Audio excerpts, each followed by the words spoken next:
Faites rayonner la foi sur le continent numérique. Ensemble, recueillons plus de 200 000 $ en 2012.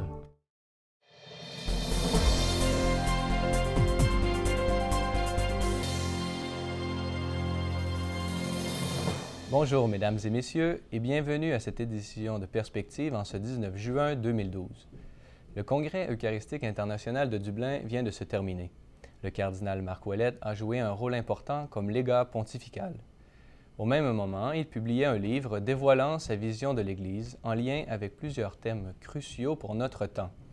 C'est en effet dans un livre-entrevue avec le père Geoffroy de Latouche intitulé « Actualité et avenir du Concile Vatican II » que le cardinal Ouellet s'est exprimé sur la différence entre prêtre et laïc, sur le service de l'autorité, sur la radicalité du ministère, sur les différentes idéologies qui influencent notre époque, ainsi que certaines questions sur le Québec et l'Occident en général.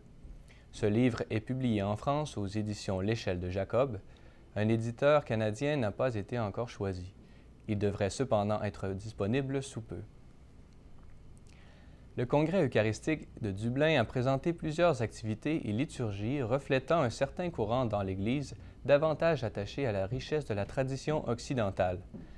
Nos collègues de Catholic News Service ont préparé un reportage sur ce nouveau mouvement liturgique qui, selon un article du New York Times, est aujourd'hui en croissance. Écoutons un extrait.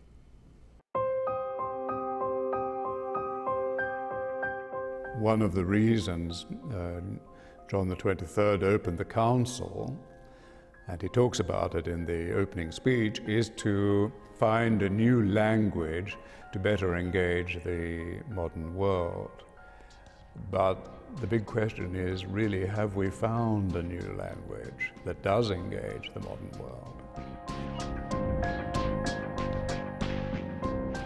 Paul VI talked about the sacrifice that we'd have to make of many things that we loved in our own Catholic culture as part of the process of adapting to the world in the 60s. Now we're on 50 years later, we're realizing that it's time to recuperate something of our heritage.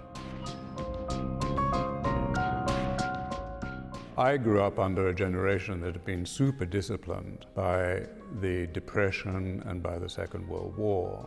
The Church, too, had many elements from that early 20th century world, which was highly disciplined, rather militaristic in its approach to everything. So my generation, and the people a bit older than I am, reacted.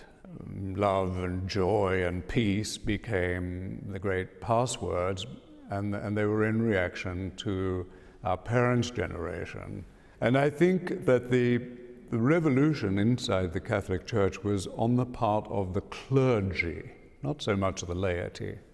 So they threw off their habits, threw off their rules. A lot of them went to live in private houses. The younger generation doesn't really seem to be much interested in that formula.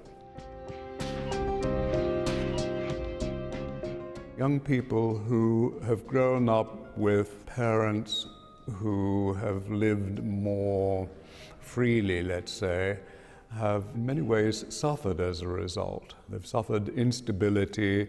Very often they've had parents whose marriages have broken up. So you've got a generation now that's looking for more commitment and greater certitude and, strangely enough, more discipline and clearer teachings.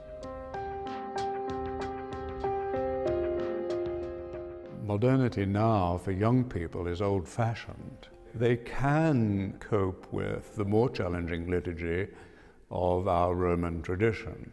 The Old Mass and the Latin of the Old Mass helps both the priest and the laity understand a lot more, I think, about the theology of the Church right back to the 3rd century. I think we're really at a turning point again. The younger generation of priests and seminarians are looking for their own traditions because they need them. The church has to really move with the times and realize that its people, and especially its young people, are much more sophisticated than they used to be. And they're looking for something of a higher level. And I think that is connected with finding the great tradition and richness of the last 2,000 years.